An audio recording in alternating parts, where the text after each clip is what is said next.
교독합니다. 먼저 나온 자는 붉고 전신이 더럭 같아서 이름을 에서라 하였고, 후에 나오는 손으로 예수의 발꿈치를 잡았으므로 그 이름을 야곱이라 하였으며, 리브가가 그들을 낳을 때에 이삭이 60세였더라. 아멘. 우리 오늘 창세기서 25장 25절로부터 26절의 말씀을 통하여서 에서와 야곱이라는 주제로 하나님의 말씀, 이 강해 설교를 통해서 나눠보기를 원합니다. 지난주 금요일 날까지는 창세기서 25장 1절로부터 18절까지의 말씀, 아브라함이 죽고 또한 이스마엘의 후예들이 아브라함의 그 민족과 어떤 대치 상황을 펼치게 되는 것까지 그런 예시된 그런 문장 구절들을 깊게 우리가 나눠봤고요. 오늘은 19절로부터 34절까지 나머지 창세기서 25장 나머지 구절들을 나누게 될 것입니다. 가장 기본적으로 히브리어 원어로 에서와 야곱에 대해서 나눠보기를 원합니다. 바로 예사우라는 단어가 있어요. 히브리어로 예사우라는 단어는요, 털 많은 또는 거친 이라는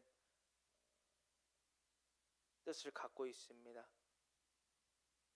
또한 히브리어 야코브라는 단어는 발꿈치를 잡은 자 또는 속이는 자, 또한 대신 들어 앉은 자, 그리고 찬탈자, 찬탈했다 라고 해서 찬탈자라는 그런 단어의 뜻, 그리고 이 단어들을 이렇게 히브리어 원어에서는 기록하고 있다는 것을 알 수 있습니다.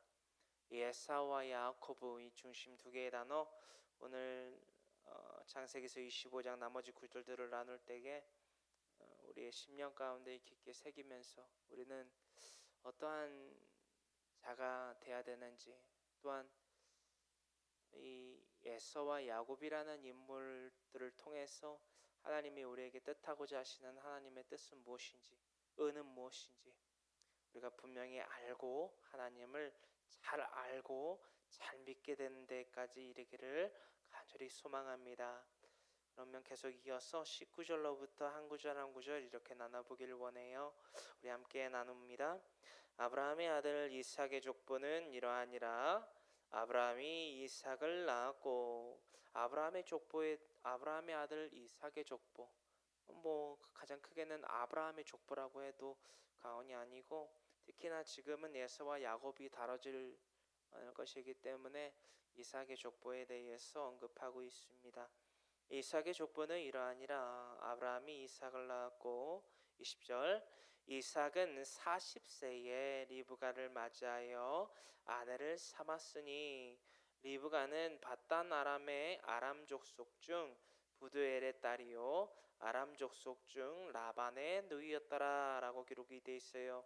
우리가 지난주에 나눠봤던 대로 24장에 라반은 누구고 이삭의 아내 리브가는 누군지, 또한 그 출생은 누구의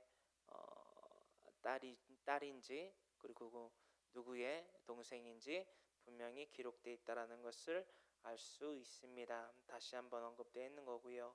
21절의 말씀 계속해서 나눕니다.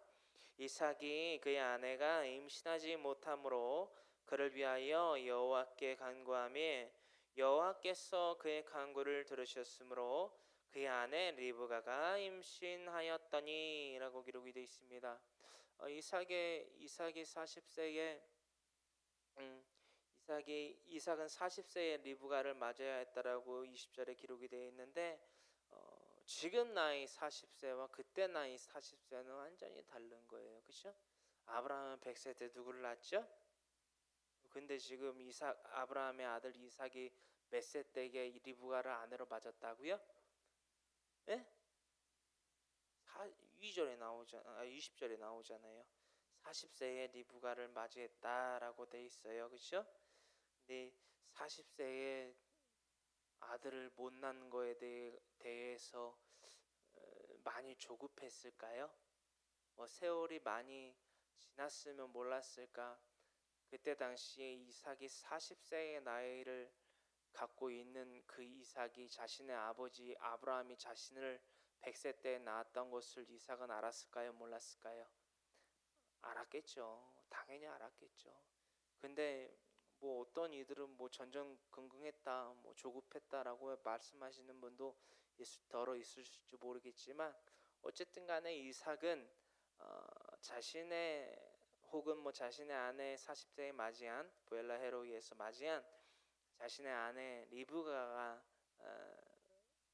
그 태의 그 가능성이 끊기는, 그죠? 월경이 끊기는 그런 거에 대한 조급함이나 어떠한 시간적인 다급함보다는 아브라함이 하나님께 창세기서 12장, 15장, 19장에 받았던 씨에 대한 번성에 대한 별과 같이 많은 그 15장에 나오는 별과 같은 또한 모래보다 많은 그런 모든 민족의 아버지, 그죠?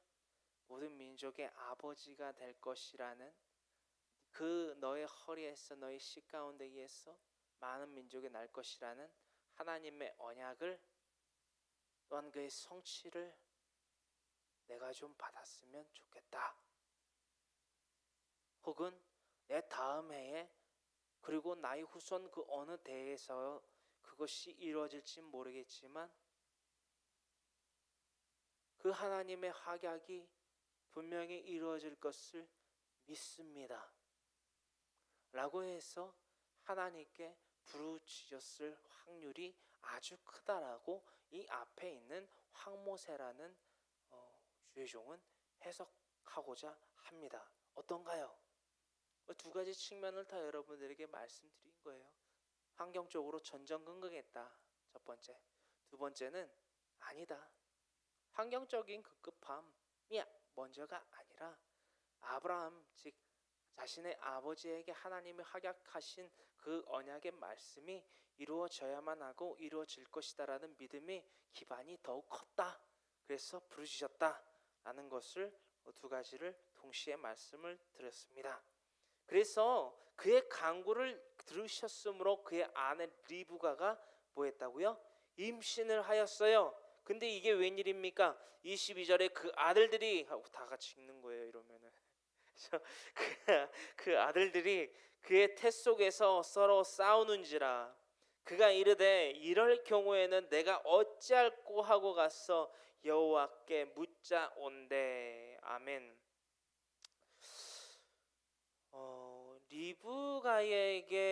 리브가가 하나님의 은혜로 말미암아 임신을 하게 됐어요. 근데 그 임신한 그 태중 가운데 의해서 야곱과 에서가, 그렇죠? 에사와 야코브가 막 싸워요. 전쟁을 벌이고 있어요. 그 태중으로부터. 누구의 태중? 리브가의 태중으로부터. 근데 정말 우리가 그저 성경을 그랬구나 이러고 스쳐가시는 분들이 있는데요. 이 리브가가 하나님과 릴레이션십, 이 관계를 한단 말이에요. 환상도 아니고요. 그냥 관계를 해요. 어떤 관계 가운데 있냐? 임신을 함과 동시에 22절에 그 아들들이 그 태 속에서 싸우자 뭐 했다고요? 그가 이르되 이럴 경우에는 내가 어찌합니까? 하고 누구한테 물었다고요? 이삭한테? 아브라함한테? 아니요. 누구한테 물었다고요? 여호와가 누구예요? 우리 친구예요? 하나님이란 말이에요. 하나님한테 가갖고 여쭙다는 거예요. 하나님 어떻게 해요? 하나님이 임신하게 해주셔서 감사한데요. 싸워요. 복중에서 막 싸워요. 이렇게 물었다는 거예요. 근데 정말 더욱더 놀라운 사실은 23절에 하나님이 그렇게 물어오는 리브가에게 이렇게 대답을 하세요. 어떻게 대답하시냐? 함께 읽어봅니다. 여호와께서 그에게 이르시되 두 국민이 내 태중에 있구나. 두 민족이 내 복중에서부터 나누이리라. 이 족속이 저 족속보다 강하겠고 큰 자가 어린 자를 섬기리라 하셨더라. 아멘. 정말 이 22절로부터 23절의 말씀은요, 이 쌍태에 대한, 이 쌍둥이에 대한, 그죠? 야코브와 에사우에 대한 이라는요, 이 에피소드, 이 성경 가운데 이 에피소드의 교훈은 이분법이에요. 이분법.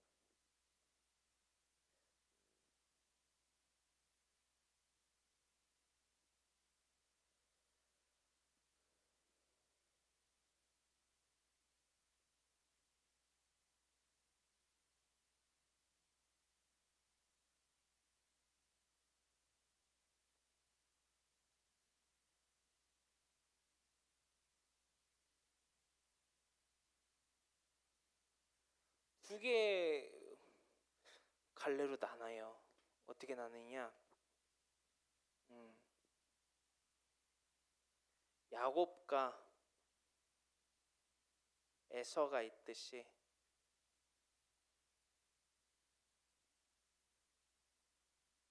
믿음과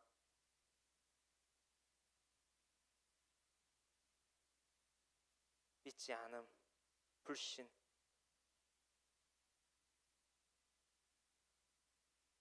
순종과 불순종,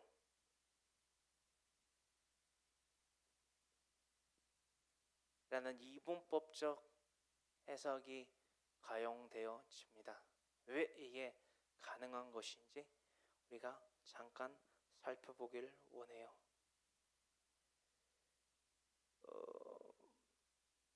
이 하나님께서 리브가에게 하신 말씀은요, 우리가 잘 알고 계시다시피 이제 나눠보게 될 건데, 강해설교니까 디테일한 것들은 그때 가서 나누고, 중요한 것은요,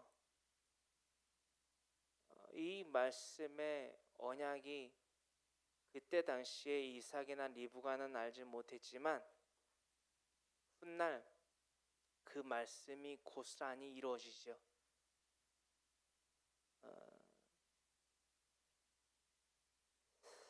그것을 오바댜서에서 기록하고 있는데요. 바빌로니아가 예루살렘을 침공할 때에, 그죠? 예루살렘을 침공할 때에 이 에서가 또 다른 이름인 에돔이라는 이름을 갖고 있는데요.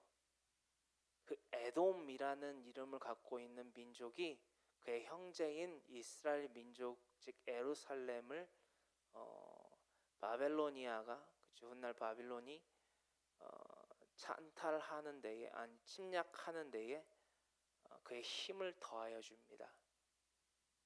우리가 성경 통독을 하고 있기 때문에 그 사건이 어떤 사건이고 어떻게 그 사건이 전개되고 어떤 결과를 낳게 되는지까지 우리 필요한 교회 성도 여러분들께서는 잘 알고 계실 텐데, 간략히 이 정도의 해설이면 좋을 것 같아요. 이게 오바댜서에 기록이 돼 있거든요. 오바댜 발음이 좀 어렵죠? 오바댜, 구약 성경 1285페이지에 오바댜서는 단 한 개의 장으로 기록되어 있는 장인데요. 오바댜는 남유다에 살았던 인물로 추측됩니다. 남유다에 살았던 이로 추측이 되는데, 그가 어떻게 하나님 앞에서의 묵시로 이것을 기록했는지에 대해서 살펴보기를 원해요. 1절로부터는 여호와께서 에돔이죠?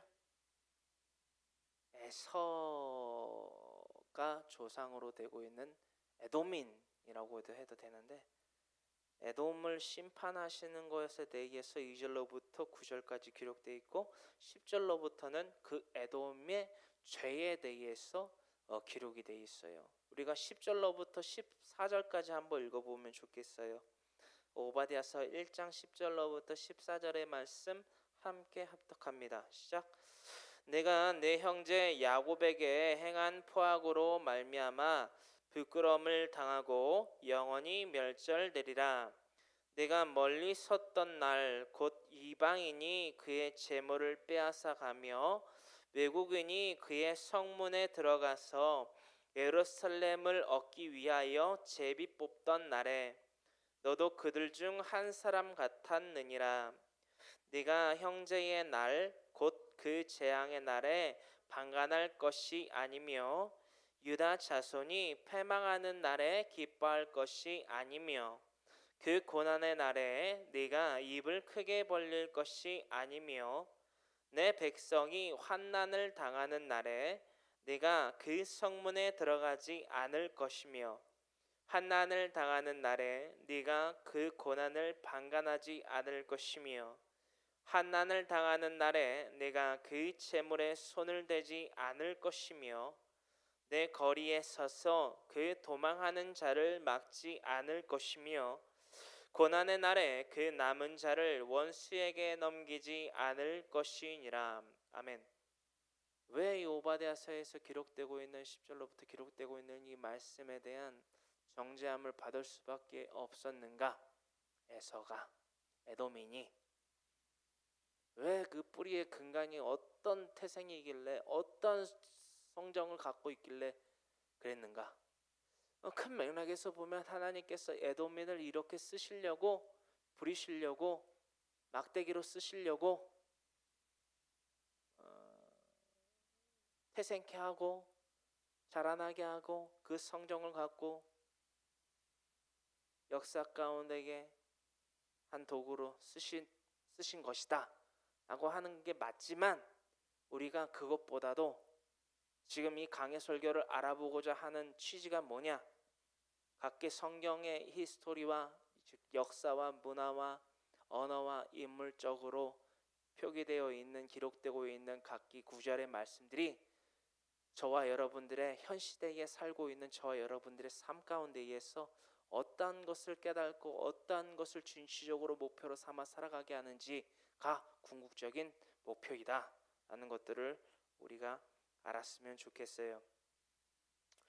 한 가지 더 말씀드리면요, 나중에는요 이스라엘이 이 에돔인들을요 굴복시켜요. 그래서 강제로 유대교로 개종도 시키거든요. 그죠?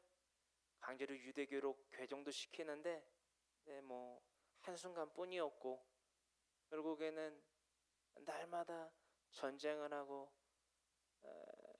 그리고 이스라엘 민족들은요, 그러니까 유대교 민족들은요 로마인들을 에돔인이라고 한편으로 부른다고 하죠. 뭐 이런 것들은 또 일반적인 사회적인 또 역사에서도 또 다뤄주곤 하는데 그것들은 조금 나중에 알아보기로 할게요. 디테일한 것들은. 그래서 이렇게 하나님의 여호와께서 리브가에게 이 22절에 물어오는 리브가에게 23절에 이렇게 대답을 하신다라는 것입니다. 이 족속이 저 족속보다 강하겠고 큰 자가 어린 자를 섬기리라. 뭐 한다고요? 큰 자가 어린 자를 섬기리라. 여러분 이거 어떻게 들리세요? 하나님께서 말씀하신 건데 큰 자가요 뭐 한 자를? 어린 자를 섬기리라. 참 불행하지 않나요? 누가?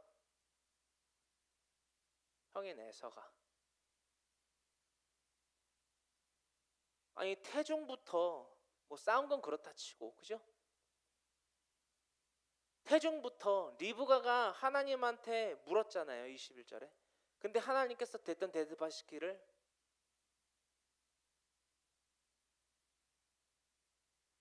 큰 자가 어린 자를 섬기게 된다 라고 말씀을 하시는 거예요. 리브가가 이때의 하나님의 말씀을 듣고 나서요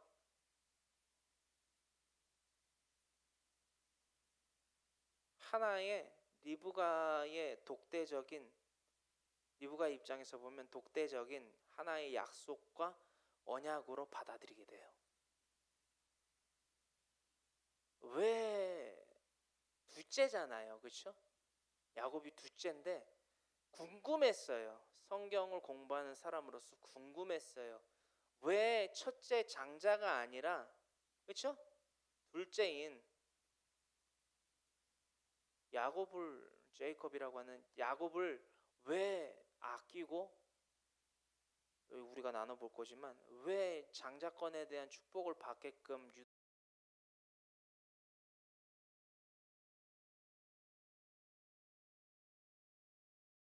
그래서 이게 강해 설교가 네, 많은 분들이 강해 설교들을, 물론 다른 이제 성경 해설가 분들이나 설교가 분들이 강해 설교를 정말 짜임새 있고 또 목회 연륜도 있으셔서 잘 하시지만 정말 필요한 교회에 강해 설교 정말 목숨 걸고 준비하고 있어요. 그래서 많은 분들이 함께 나눴으면 좋겠고, 강해 설교를 통해서 하나님을 잘 알아야 잘 믿습니다. 알지 못하는 하나님을 자꾸 믿는다라고 말하는 요인들이 너무 많아요. 내 삶에 변화가 없고요. 고린도전서 11장 1절에 기록되어 있는 대로 사도 바울이 외쳤죠. 내가 예수 그리스도를 본받은 자가 된 것 같이 너희도 나를 본받는 자가 되라. 이 세상이나 가정이나 개인이나 범사 가운데에 누군가에게 본이 되지 못했다라는 거예요. 못하고 있고요. 앞으로도 못하게 될 거라는 거예요. 뭐 하지 못하면 하나님을 제대로 알지 못하고 제대로, 그럼으로써 제대로 믿지 못하면 세상 사람들보다 더 악하게 살아가게 될 거예요. 우리가 경각해야 돼요, 여러분. 좀 이제 본론으로 넘어갑니다. 24절이에요. 그 해산 기한이 찬즉 태에 쌍둥이가 있었는데 먼저 나온 자는 붉고 전신이 털옷 같아서 이름을 에서라 하였고, 아멘. 25절에 에서라는, 그죠? 에사우라는 털 많은 거친과 더불어서 붉은이라고 붉은 이라는 붉다 뭐 이런 표현을 써도 되긴 하는데요. 너무 범주가 좀 커서 제가 여기 원어에는 준비를 안 했어요. 네, 그래서 25절 그렇게 참고하시면 되고요. 26절 후에 나온 아우는 손으로 에서의 발꿈치를 잡았으므로 그 이름을 야곱이라 하였으며 리브가가 그들을 낳을 때에 이삭이 60세였더라. 자, 20년 세월 동안에, 그죠? 20년 세월 동안에 이 야곱과 에서의 탄생기, 20년에 걸쳐서 야곱과 에서가 탄생했다. 몇 년 만에? 그쵸, 20년 만에. 20년 만에 이삭과 리브가 가운데에서 야곱과 에서가 탄생했다 라는 히스토리를 이삭에게서 또한 리브가에게서 탄생한 이들의 탄생기를 우리가 26절까지 나눠봤습니다. 자, 야곱의 이름의 뜻은 야코브, 바로 발꿈치를 잡은 자, 속이는 자, 대신 들어 앉은 자, 산탈자, 발꿈치를 잡은 자, 속이는 자, 대신 들어 앉은 자 하고 우리가 또한 준비해 있는 원어들을 참고하시면 너무 좋을 것 같아요. 자, 27절입니다. 함께 있습니다. 그 아이들이 장성함에 에서는 익숙한 사냥꾼이었으므로 들사람이 되고 야곱은 조용한 사람이었으므로 장막에 거주하니, 아멘.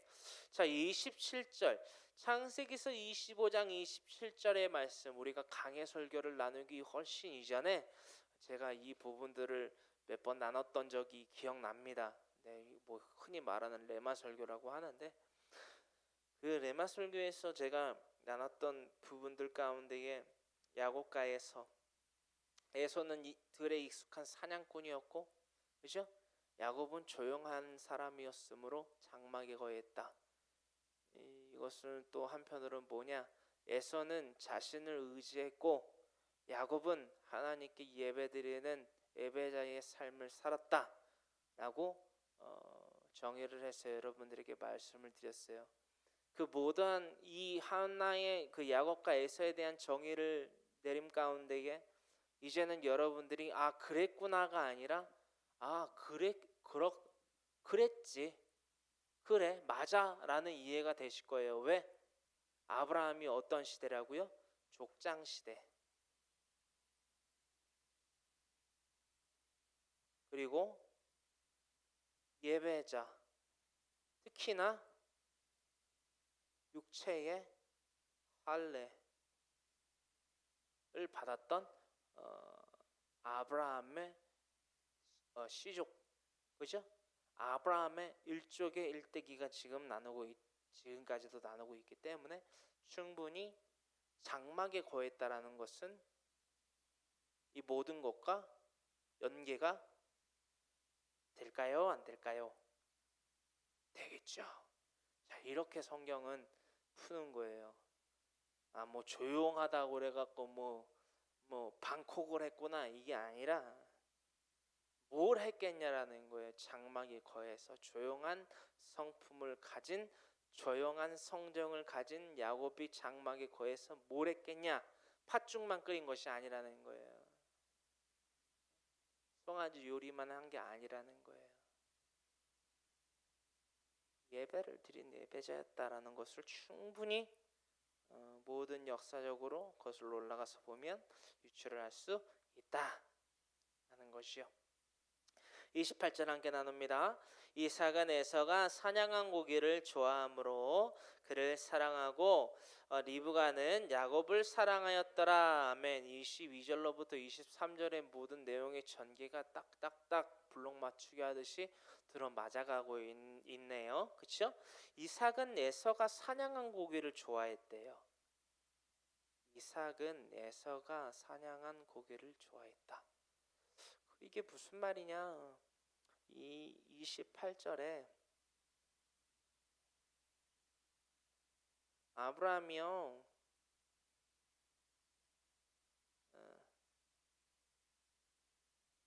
에서의 사냥한 고기 마이크 좋아했대요. 근데 그 외에는 없어요. 성경 어디를 찾아봐도 아브라함이 이 에서가 사냥한 고기를 like that 그 고기를 좋아한 것 외에는 어떤 기록도 없어요. 아브라함과 에서의 그 관계 가운데에서 이 고기를 제외하고는 뭐가 없어요. 왜 우리 입장에서 보면 이렇게 이해할 수 있겠어요? 효자 아니야? 효자. 아빠가 아버지가 좋아하는, 아니 할아버지가 좋아하는, 죄송합니다. 이삭 자신의 아버지인 이삭이 좋아하는, 이제 아브라함 죽었어요, 그죠? 우리가 강해 설교순에서 제가 익숙하다 보니까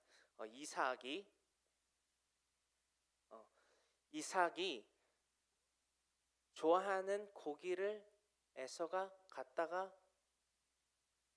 요리했다 주는 거를 좋아했단 말이에요. 그럼 효자 아니겠냐라는 거잖아요. 그렇죠? 효자잖아요.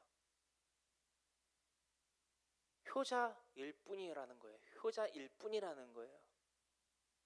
그는 들이 익숙했고 자신의 힘을 의지했고 하나님께 예배하는 것보다 들에 나아가 사냥꾼의 역할을 해서 자신의 아버지에게 고기 요리를 대접하는 것을 즐겨했다. 끝. 반대의 입장을 보자라는 거예요. 그가 그것만을 위해서 살아왔고 그것이 전부인 양 살아왔다라는 것이 바로 이 사건을 통해서 나타나고 있다라는 것이에요. 모든 사건들이 전개가 딱딱딱 들어맞지요. 29절입니다. 야곱이 죽을 쑤었더니 에서가 들에서 돌아와서 심히 피곤하여 야곱에게 이르되 내가 피곤하니 그 붉은 것을 내가 먹게 하라 한지라. 그러므로 에서의 별명은 에돔이더라. 아멘. 에돔인, 그죠? 에서, 에돔인. 또 다른 말 별명이라고 해도 되고요, 별칭이라고 해도 되는데 에돔이 이때부터 또한 시작됐다라는 것을 우리는 알 수 있어요. 그리고 우리가 잘 알고 있는 장자의 명분 사건이 이 팥죽 한 그릇을 놓고 벌어지는 이 대신 들어 앉은 자 야곱, 이 야곱이 이름값을 하는 사건이 펼쳐지죠. 야곱이 이름값을 하는 사건, 우리가 함께 나눠 보기를 원합니다. 31절입니다. 야곱이 이르되 형의 장자의 명분을 오늘 내게 팔라. 팥죽을 한 그릇 달라고 했어요. 그렇죠? 팥죽을 한 그릇 줘. 팥죽 줘. 이게 누구의 말이었다고요? 에서가 팥죽 줘 그랬어요. 그러니까는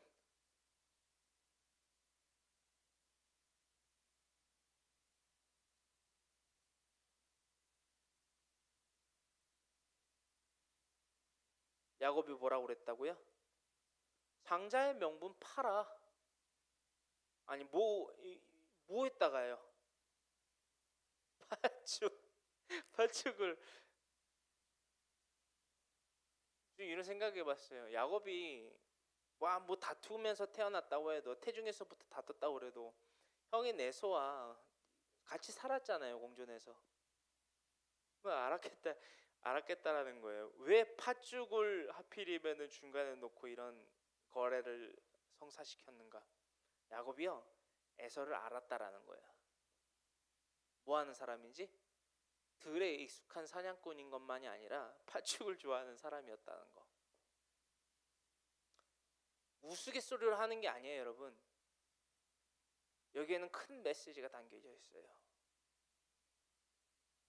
야곱이 형인 에서가 팥죽을 좋아하는 걸 알았다고요. 다시 말씀해 볼까요? 야곱이 형인 에서가 팥죽 한 그릇에 장자의 명분을 팔 것을 야곱은 알고 있었다라는 거예요. 그의 어머니인 야곱과 에서의 어머니인 리브가 또한 그들이 형제들이 에서와 야곱이 자라나는 것을 보면서 22절과 23절에 하나님의 약속과 말씀하심이 결코 흐트러지지 않고 이루어지지 않지 않고 분명히 이루어질 수밖에 없겠구나라는 것을 감지했다라는 거예요. 한순간뿐만이 아니라 그 삶을 통해서 알아냈다라는 거예요. 여러분, 제가 이 말씀 몇 번 드렸어요. 믿음도 점진적인 성장이 있듯이 죄 또한 점진적인 성장이 있다. 그죠?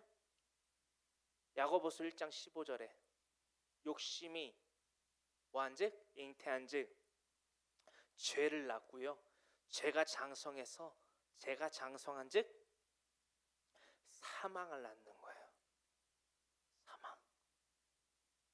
그게 태초로부터 온 인류의 태초인 아담아라고 하고 있는 아담과 하와가 지은 원죄, 오리지널 신, 죄성이라고도 하는데 그 오리지널 신이 벌어질 수밖에 없었던 이유이기도 하고요. 저와 오늘날 여러분들의 가장 위험한 아킬레스건이기도 하다라는 것입니다. 그리고 오늘 나누고 있는 야곱과 에서의 사건 가운데 의해서 에서가 죄의 점진적인 성장을 밟아가면서 리브가가 그것을 보면서 자라나는 성장기를 보면서 델롬은 떡잎부터 알아본댔다고. 우리 한국말에도 그런 말이 있죠. 에서는 떡잎부터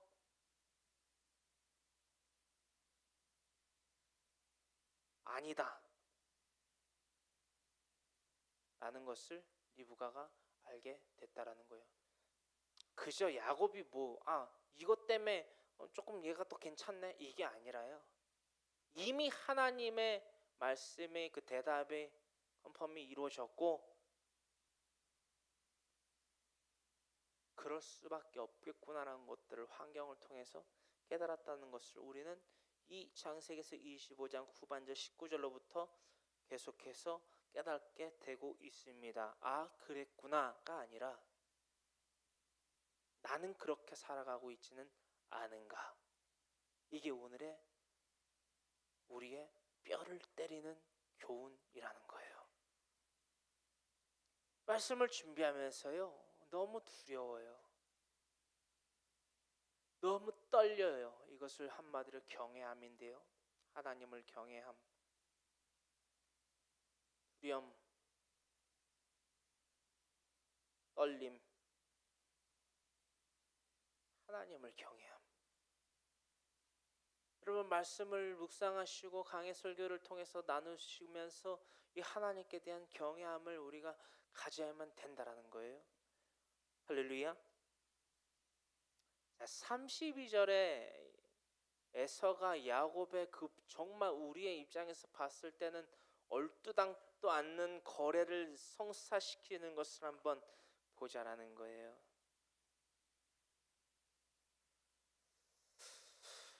32절에 에서가 이렇게 이릅니다. 다 함께 읽어봅니다. 에서가 이르되 내가 죽게 되었으니 이 장자의 명분이 내겐 무엇이 유익하리요? 야곱이 이르되 오늘 내게 맹세하라. 에서가 맹세하고 장자의 명분을 야곱에게 판지라. 야곱이 떡과 팥죽을 에서에게 주매 에서가 먹으며 마시고 일어나 갔으니 에서가 장자의 명분을 가볍게 여김이었더라. 아멘. 여러분 우리나라와 이스라엘 아브라함의 지금 시족으로부터 정말 비슷한 문화가 많아요. 정말 비슷한 문화가 많아요. 어떤 것들이 있냐면요, 장자라는 게 있어요. 장자.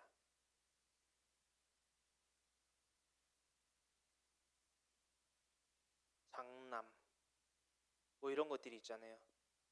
첫째, 그 중에서도 아들. 여기 부모님들 계신데 딸들한테 잘하세요. 장자, 장남, 뭐 첫째, 아들.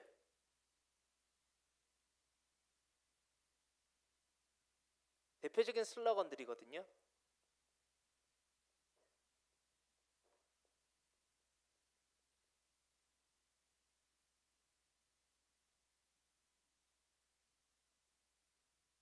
이 모든 것들을요, 팥죽과 정말 저 조금 죄송해요. 웃자고 하는 소리인데 옹심이 팥죽과 떡이랑 팔았다는 거예요. 밀가루 떡이어도 좋고요, 뭐 옹심이어도 좋아요. 뭐든. 왜냐? 왜 뭐든이냐? 이것과 이거를 비례했을 때 이거를 금으로 지은 죽이라 할지라도 이것과 어떻게 맞바꾸냐겠냐는 거예요. 에서는 알지를 못했어요. 장자의 축복권이 뭔지도 몰랐고요. 특히나 자신의 아버지와 할아버지, 그죠? 할아버지 때로부터 내려왔던 그가 받을 수 있었던 장자의 명분이, 장자의 축복이 뭔지를 관심조차 없었다라는 거예요. 오로지 에서가 관심 가졌던 것은 두 가지. 사냥과 사냥한 고기로 자신의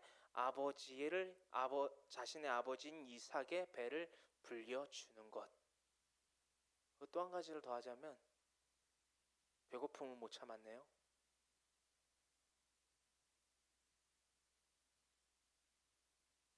여러분, 이게 오늘날의 우리들의 삶이진 않습니까?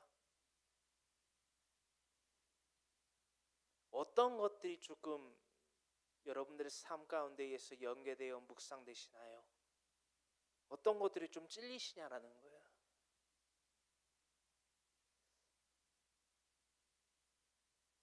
히브리서의 기자가 누구인지는 정확히 표기되지 않습니다. 하지만 사도 중에 하나인 것은 분명해요. 제가 봤을 때는 베드로보다는 사도 바울이 유력한데요. 뭐 확실한 건 아니니까 유력하다, 즉 추측해 보는 바. 더불어 나아가서 오늘날 이 장자의 명분을 팥죽과 떡 몇 덩이에 팔아넘긴 예서에 대해서 다음과 같이 히브리서 기자는 히브리서 12장 14절로부터 17절에 다음과 같이 기록하고 있다라는 것을 통해서 오늘날 이 장자의 명분을 팥죽 한 그릇과 떡 몇 덩이의 값 10원짜리로 팔아넘긴 에서의 그 아둔함, 그것에 대해서 어떻게 말하고 있는지, 기록하고 있는지 분명히 살펴보고 오늘의 이 강의 설교를 마치고자 합니다. 우리 다 같이 히브리서 12장 14절로부터 17절의 말씀을 함께 나눕니다. 모든 사람과 더불어 화평함과 거룩함을 따르라 라고 기록이 되어 있는데요, 이 말씀은 히브리서 12장 신약성경 히브리서 12장 14절로부터 17절에 기록이 되어 있습니다. 히브리서 12장 14절로부터 17절의 말씀 함께 합독합니다. 모든 사람과 더불어 화평함과 거룩함을 따르라. 이것이 없이는 아무도 주를 보지 못하리라. 너희는 하나님의 은혜에 이르지 못하는 자가 없도록 하고 또 쓴뿌리가 나서 괴롭게 하여 많은 사람이 이로 말미암아 더럽게 되지 않게 하며 음행하는 자와 혹 한 그릇 음식을 위하여 장자의 명분을 판 에서와 같이 망령된 자가 없도록 살피라. 너희가 아는 바와 같이 그가 그 후에 축복을 이어받으려고 눈물을 흘리며 구하되 버림바가 되어 회개할 기회를 얻지 못하였느니라. 아멘. 이 무슨 말인지 모르겠다. 히브리서 12장 14절부터 17절까지의 말씀이 왜 도무지 창세기서 25장 25절로부터 26절의 본문 말씀을 통해서 우리가 나눈 창세기서 25장 후반절의 말씀과 왜 연계가 되어야 되는지 나는 도무지 모르겠다라는 분들은 오늘 예배를 마치시고 성경책을 갖고 황모세에게 찾아오십시오. 이게 무슨 말이냐는 거야. 영생할 수 있는 기회가 우리에게 더하여졌는데 그게 뭔데 도대체? 내가 당장 먹고 사는 게 중요하지. 그게 뭔데 그게? 그게 장자의 명분이 아니라 장자의 명분 할아버지라고 해도 나한테 그게 중요한 게 아니야. 예서가 말합니다. 내가 죽게 되었는데 지금 그게 뭔 상관이냐?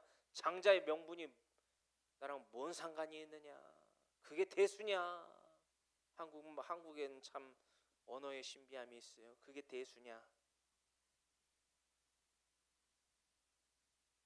그게 뭐 중요하냐?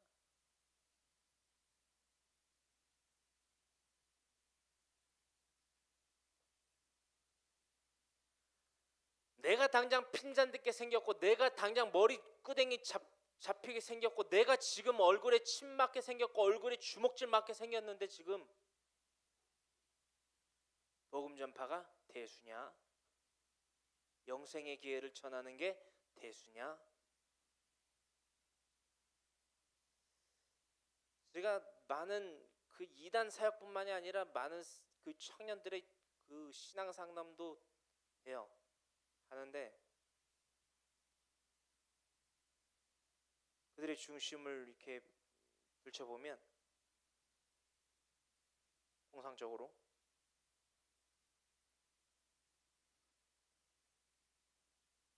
복음이 뭔지 몰라요. 복음. 여러분 복음이 뭔가요? 복음이. 네?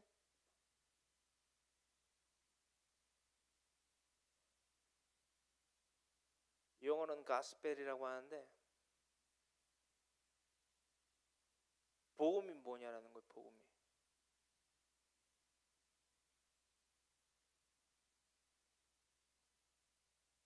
청년들이 복음에 대해서 몰라요. 복음은요 생명이에요. 복음은요 사명이에요, 여러분. 복음은요 우리의 삶에 없어서는 안 되는 거예요. 복음은요 우리 삶의 이유예요. 복음은요 우리 삶의 목적이에요.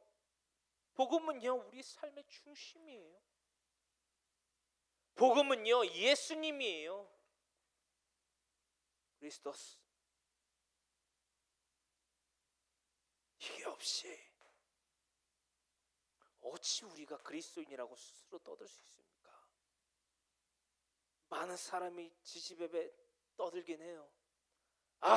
대한민국 기독교 이대로는 안 됩니다. 어쩌자고요 도대체.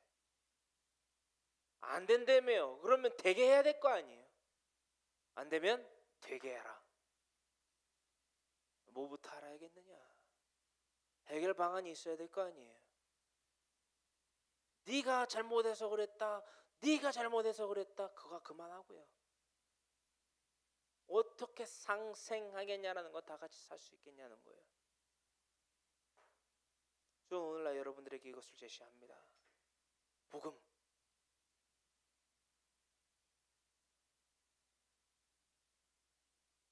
예수님. 영생의 기회 되신 예수님을 여러분들에게 제시하고자 합니다. 강해 설교인데요. 창세기서에서 예수님이 나와요. 출애굽기에서도 예수님이 나와요. 레위기에서도 예수님이 나와요. 저 끝에 있는 요한계시록에도 예수님이 나와요. 이게 성경이에요, 여러분. 이게 답이에요. 먼 데서 찾지 마세요. 없어요. 여러분들에게 아주 가까운 곳에 있잖아요. 왜 모르는 거예요?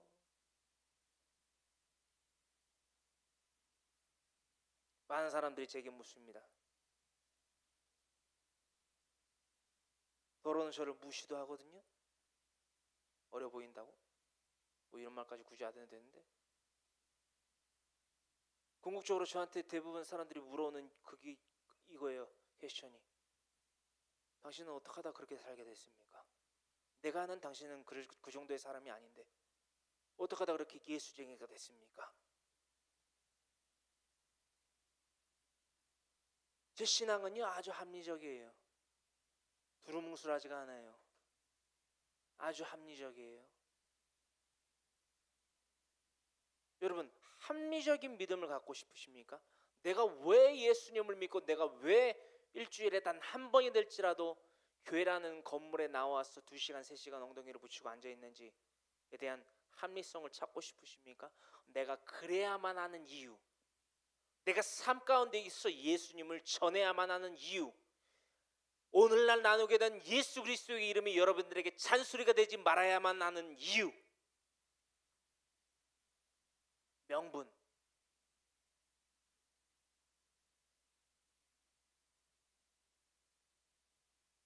오늘도 저는 여러분들에게 예수 그리스도라는 이름과 함께 그분에 대한 역사가 담겨있는, 그분에 대한 사실이 담겨있는 성경을 제시하고자 합니다. 그래서 피란교회 교회 공동체 성도님들은 날마다 1년 365일 성경 통독을 하고 있고요. 그들의 헤더의 역할을 하고 있는 예수님의 바로 밑에 있는 이 황모세라는 주의종은 강해설교라는 것을 하고 있어요. 목숨 걸고 준비하니까요.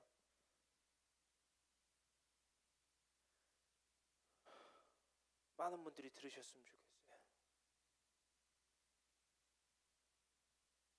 기도합니다. 사랑과 은혜와 자비가 풍성하신 하나님 고맙고 감사합니다.